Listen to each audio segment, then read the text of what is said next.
La série commence par une histoire très lointaine d'une tribune appelée Mosour. Là-bas les femmes sont beaucoup plus fortes que les hommes et ce sont elles qui choisissent avec qui elles veulent se marier et elles ont le droit de se séparer et prendre un autre mari quand elles veulent, car dans cette tribune le plaisir de la femme est tout ce qui compte. Puis on aperçoit l'une de ces femmes qui vient de finir de prendre du bon temps se lever pour aller se mirer. Directement on revient dans le présent où une femme nommée Camille se prépare pour sortir. En chemin elle marche avec assurance jusqu'à ce qu'on l'aperçoit en train de donner cours, où elle parle de l'histoire des Mosour en demandant à ses étudiantes de prendre exemple sur ces femmes et de devenir des boss, et aux étudiants de faire ce que les femmes leur demandent sans poser aucune question. Par la suite le cours terminé, l'un de ses étudiants nommé Malik s'approche pour apprécier le cours en lui remettant une pomme et profite pour lui faire des caresses. Il lui demande de l'aide pour le devoir qu'elle a donné en disant qu'il est prêt à se plier à sa volonté. Camille comprend qu'il veut juste sortir avec elle, alors elle refuse en insistant qu'il est son étudiant, puis dans les bureaux elle discute avec sa supérieure nommée Robin à qui elle parle du travail qu'on lui propose dans une autre ville, mais Robin refuse qu'elle parte, ceci en l'annonçant qu'elle aura une promotion d'ici peu, ce qui la rend très heureuse. Plus tard elle est avec ses copines à qui elle parle de sa promotion. L'une d'elles nommée Angie parle du fait qu'elle devait profiter de Malik mais l'autre nommée Queen comprend qu'elle a bien réagi. Directement après une autre nommée Taï les rejoint et leur raconte comment elle a refusé de vendre son logiciel en insultant les acheteurs qui essayaient de la minimiser. Alors les filles sont contentes de sa réaction et Camille dit qu'elle pourrait être une Mosour, ce que les filles ne comprennent pas. Camille leur résume l'histoire de la tribune, et à un moment Taï se filme le sexe pour envoyer à une nouvelle fille qu'elle a rencontrée. Les filles posent des questions pour savoir de qui il s'agit en lui rappelant le genre de fille avec qui elle est déjà sortie. Elle dit qu'elle aime donner de la valeur à la femme et ses filles disent qu'elle aime juste avoir le déçu. Le lendemain Queen est en train de discuter au téléphone avec une cliente car elle est styliste. Angie entre brusquement en faisant du bruit. Queen met pause à son appel pour aller lui demander de faire moins de bruit.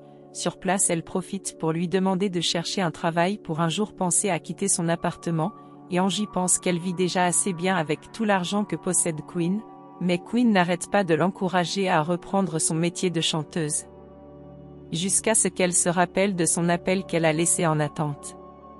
Bien après Angie est avec Camille où elle lui parle de sa conversation avec Queen, et Camille est du même avis que cette dernière, en demandant à Angie d'aller de l'avant et de se relancer malgré son contrat perdu il y a déjà quelques années, ceci en ajoutant qu'elle est douée dans la musique, mais Angie n'arrête pas de se morfondre sur son sort.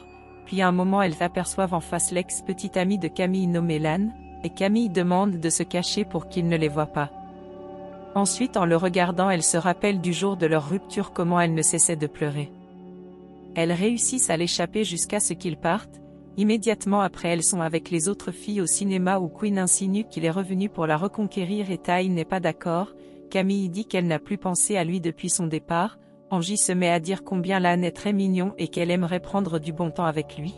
Elle continue à discuter par rapport et les filles supposent qu'à présent il sort avec une autre fille et que si c'est le cas Camille devrait se battre pour le reprendre, mais cette dernière ne cesse de dire qu'elle est une Mosour alors elle a décidé de passer à autre chose.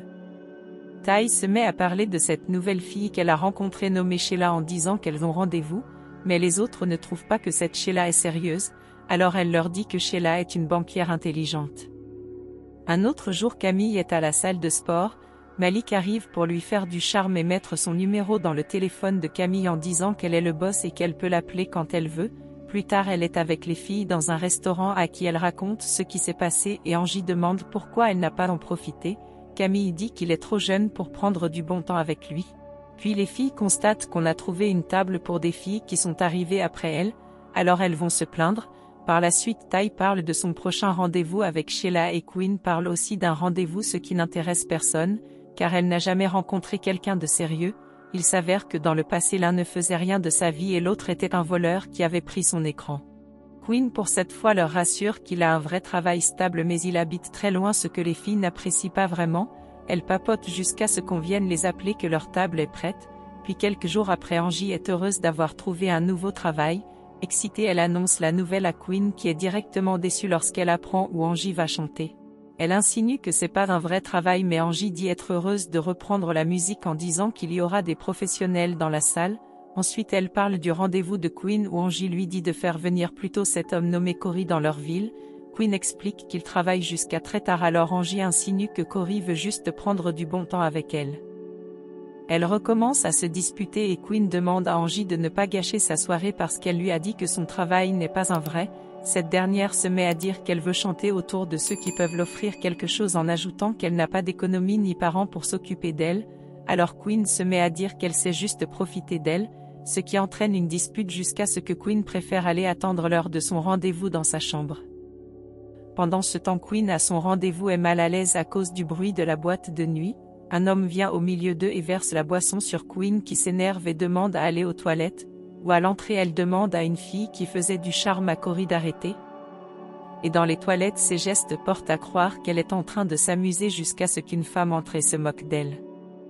Elle revient et trouve que Cory est parti en prenant son portefeuille et en disant que c'est elle qui paye l'addition, puis à l'extérieur de la boîte elle demande un téléphone mais tout le monde l'ignore.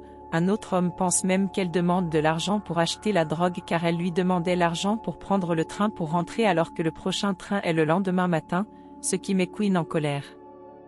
Le lendemain, Camille est en train de corriger les devoirs de ses étudiants en pensant à Lan, puis l'opinion d'un étudiant sur les femmes mots sourds lui font penser à Malik, et elle s'en va regarder les photos Instagram de ce dernier ce qui la fait sourire.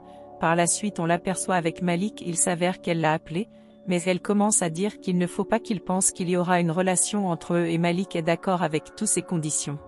Un moment elle regrette et demande qu'il s'en va mais Malik la charme avec son joli corps, puis dans la chambre lorsqu'ils veulent prendre du bon temps, Malik demande autre chose, ce qu'elle refuse de faire et demande qu'ils partent.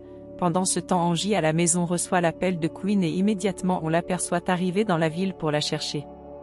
Elle est désolée pour Quinn qui a passé la nuit dehors. Alors les deux copines s'excusent l'un à l'autre pour la dispute d'hier et Quinn promet d'être présente pour l'écouter chanter ce qui arrange leurs problèmes et elle rentre à la maison, mais Quinn constate que Angie porte ses affaires et réclame cela, puis le soir les filles sont tous ensemble au lieu où chantera Angie.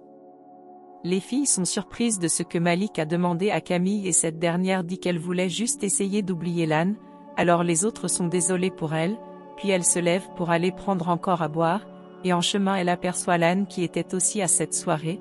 De l'autre côté Angie chante et tout le monde apprécie.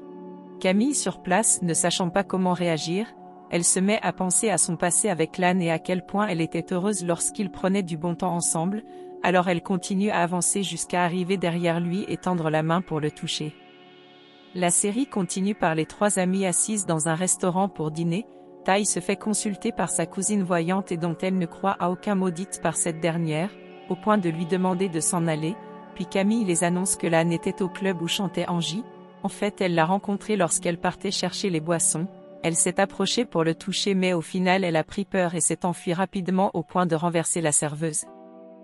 Tai dit qu'elle n'arrive pas à croire que depuis toutes ces années il la fait toujours autant d'effets, ceci en expliquant que c'est sûrement parce qu'il la satisfaisait énormément quand ils prenaient du bon temps ensemble et Quinn dit n'avoir jamais ressenti cela.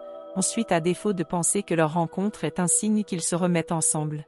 Camille préfère croire qu'il est en visite dans la ville et en plus qu'il est venu pour les fiançailles de Paul et Brittany leurs amis respectifs qu'ils ont présentés l'un à l'autre. Camille dit que si Lan est invitée alors elle trouvera une excuse pour ne pas y aller, puis Angie revient du club les annoncer qu'un monsieur producteur lui a remis sa carte pour qu'elle vienne le rencontrer pour un grand projet qu'il prépare, ce qui rend les filles toutes joyeuses. Ensuite plus tard on aperçoit Camille et Tai dans le métro. Camille demande à Tai de rentrer mais cette dernière dit qu'elle veut se rassurer qu'elle se sent bien après avoir aperçu Lan. Elle dit qu'elle va bien mais Tai refuse de croire en lui rappelant comment elle était dans le passé après leur rupture. Alors Camille la rassure que c'est le passé et qu'à présent elle est passée à autre chose au point de décider qu'elle change de sujet. C'est ainsi que Tai lui parle de l'interview qu'elle aura bientôt et l'annonce qu'elle compte rompre avec Sheila, une fille avec qui elle traîne depuis peu. Tai dit que c'est dérangeant parce qu'elle travaille dans le même immeuble qu'elle, donc pour rompre elle devrait faire semblant de se sentir mal, ceci en faisant une scène devant Camille et cette dernière est surprise de sa façon de faire au point où elle se met à rire. Puis un autre jour Camille est en train de donner cours et à la fin donne un devoir. Une étudiante nommée Nora l'acclame très forte ensuite s'approche d'elle pour apprécier son cours en demandant comment elle prépare cela. Un moment elles sont interrompues par Robin qui invite Camille à une réunion, et cette dernière dit être indisponible mais Nora se propose de venir. Quelques jours après Camille rencontre Brittany en cours de route et est heureuse de la voir, cette dernière la remercie de l'avoir présenté Paul, ensuite fait allusion à Lan, ceci en demandant à Camille de ne pas manquer sa fête à cause de la présence de Lan car ils sont tous les deux ses amis. Camille promet de venir quel qu'en soit l'obstacle qui viendra. Pendant ce temps, Angie est dans le bureau de ce producteur nommé Cole qui lui raconte plein de choses qu'elle ne comprend pas. Et au final lui propose de participer à une comédie musicale, ce qui ne la ravit pas. Directement après, elle est dans le salon de couture de Queen pour lui raconter cela en disant des gros mots et Queen lui demande d'arrêter puisqu'il y a une cliente. Queen insinue qu'elle ne devrait pas refuser ce travail mais Angie prétend être supérieure pour ce genre de proposition, puis Queen en appréciant la robe de la cliente, Angie réussit à la faire partir. Par la suite Queen aperçoit que son bailleur a augmenté le prix du loyer alors qu'elle n'arrive déjà pas à payer celui qui est là présentement. Ayant des difficultés à vendre ses vêtements, elle pense à l'idée de demander de l'argent à ses parents mais le fait que sa mère la regardera avec mépris et lui rappellera qu'elle n'a toujours pas de mari la décourage d'y aller. Malheureusement elle n'a pas de choix. Plus tard, Angie et Queen arrivent chez les parents de cette dernière. La mère de Queen vient leur accueillir pour leur dire que son père est encore en chemin et qu'ils ont organisé une collecte de fonds. Un moment l'ex-copain de Queen nommé Damien la salue et elle apprécie sa beauté, puis la mère de Queen lui demande de saluer aussi l'épouse de Damien et elle s'en va directement le faire. Par la suite elle lui présente une fille nommée Isabella en disant à quel point cette dernière est ambitieuse et qu'elle apporte son soutien aux personnes de couleur qui sont défavorisées, ceci en précisant qu'elle voudrait qu'elle soit son mentor et Queen accepte. La mère de Queen demande une fois encore le but de sa venue et c'est Angie qui parle pour Queen en disant qu'elle a besoin d'argent, puis elles sont assises et Queen essaie d'expliquer sa situation à sa mère qui ne veut rien comprendre, en précisant qu'elle perd son temps avec son métier de créatrice de mode. Par la suite elle lui remet un chèque et s'en va. Queen et Angie assises, elles discutent par rapport au fait que la mère de Queen ne lui remet pas cet argent avec bon cœur et Angie lui dit qu'elle est obligée de la supporter tant qu'elle dépend toujours d'elle. Puis Isabella vient leur rejoindre pour leur dire à quel point la mère de Queen est aimable, et Queen dit qu'elle n'a jamais pu satisfaire sa mère, alors Isabella l'encourage de s'en foudre de ceux qui lui en demandent trop, une parole qui plaît à Queen. Le lendemain Ty est dans un bar à boire, Sheila vient la rejoindre disant qu'elle n'a pas assez de temps, c'est ainsi que Ty se met à exécuter son plan pour rompre avec elle mais Sheila l'interrompt et fait pareil en utilisant les mêmes mots qu'elle avait préparés, ce qui la met en colère car elle ne voulait pas être celle qui se fait rejeter. Alors Sheila s'en va en disant qu'elle ne pensait pas que Ty prendrait cela si mal, ce qui choque cette dernière. Le soir elle est avec ses copines à leur raconter ce qui s'est passé avec Sheila, elle affirme qu'elle n'aura pas de mal à lui trouver une remplaçante et Angie est du même avis qu'elle. Par contre Camille demande qu'il faut qu'elles apprennent à respecter les femmes, puis Ty aperçoit en bas une fille qui danse en la regardant, alors elle s'en va immédiatement la retrouver et le courant passe très vite. Pendant ce temps Queen se plaint qu'elles n'ont rien à faire dans cette boîte de nuit en disant qu'à chaque fois qu'elles accompagnent Ty dans son type de lieu, cette dernière finit toujours par les abandonner. Ensuite Angie propose qu'elles partent manger. Ty dans son appartement prend du bon temps avec la fille qu'elle a rencontrée, et le lendemain matin elle se réveille et trouve que la fille est partie, en plus qu'elle a mangé tout son déjeuner ce qui la met en colère. Pendant ce temps Camille à la maison se prépare à la rencontre avec Lan, elle cherche la réaction qu'elle adoptera face à lui, puis à un moment elle reçoit l'appel de Robin et s'en va immédiatement. Elle trouve cette dernière dans un bar complètement saoule, Robin l'annonce qu'elle s'est fait virer ce qui surprend Camille qui se met aussi à boire. En fait lors de la réunion Robin a eu une opinion divergente à celle des autres et on lui a tout interdit jusqu'à l'adoption de son chien ce qui l'a fait pleurer. Camille est désolée pour elle, ensuite Robin l'annonce qu'il y aura sa remplaçante dès la semaine prochaine. Ceci en parlant du fait qu'elle ne sait plus si la promotion de Camille sera encore effective alors cette dernière devient plus inquiète. Plus tard elle arrive à la fête des fiançailles de Brittany, et cette dernière vient l'accueillir toute heureuse. Camille dit qu'à cause de la mauvaise nouvelle reçue à propos de son travail elle ne pourra pas rester longtemps ce que Brittany refuse en disant qu'elle a parlé d'elle et de Lan à son conseiller spirituel. Directement après Lan arrive et Brittany s'en va aussi l'accueillir. Lan aperçoit Camille et l'appelle, elle se met à penser comment ils prenaient du bon temps ensemble, ils s'approchent et elle fait l'air surprise. Lan l'annonce qu'en réalité ils s'installent définitivement dans la ville. Un moment une fille nommée Mira vient les rejoindre et Lan les présente. Mira apprécie la beauté de Camille, et lui demande où se trouvent les toilettes. Camille perdue ne sait quoi répondre et dit qu'elle ne sait pas où cela se trouve. Alors Lan et elle s'en vont chercher ensemble ceci en laissant Camille toute seule, puis immédiatement après elle est dans la cuisine pour appeler Ty et lui dire que Lan a une copine. Elles se mettent à comparer la beauté de Mira et Camille est toute stressée surtout avec le fait que Lan s'installe définitivement et qu'elle n'aura pas sa promotion. Elle commence à croire aux paroles de la cousine voyante de Tai, mais Tai lui dit que ce sont juste des balivernes, ceci en lui demandant de se calmer. Un moment on vient appeler Camille pour qu'elle vienne aussi jouer au jeu de Qui connaît bien Brittany, puis pendant que le jeu se passe, Camille passe en sourdine et personne ne la voit partir. Ensuite à l'extérieur elle tombe sur Lan à qui elle essaie de mentir qu'elle a beaucoup à faire. Ils se mettent à discuter et elle demande les nouvelles de sa mère, puis il l'invite à fumer avec lui, ce qui l'étouffe un petit peu. Ils continuent à discuter à propos du mariage de Brittany et Paul. Ensuite Lan lui dit qu'il l'avait aperçu la dernière fois dans le club et qu'il n'a pas osé l'approcher car il a tellement de choses à lui dire et qu'il ne sait pas par où commencer. Il lui fait des compliments sur sa beauté en disant qu'il espérait vraiment la voir aujourd'hui, et elle dit pareil. Elle lui dit au revoir mais il lui demande de rester, alors elle l'embrasse langoureusement jusqu'à ce que Mira arrive brusquement. Ils font semblant que rien ne s'est passé et Lan amène rapidement Mira à l'intérieur sans dire mot. Camille rentre triste, et à la maison elle essaie d'écrire mais n'y arrive pas, puis elle s'en va ouvrir la porte car on sonne et il s'avère que c'est Lan. Il lui dit qu'il a constaté qu'elle a changé de numéro, alors elle l'explique la raison. Ensuite il dit être venu se débarrasser d'un poids. Camille l'interrompt et avoue enfin qu'elle aussi l'avait aperçu à ce club.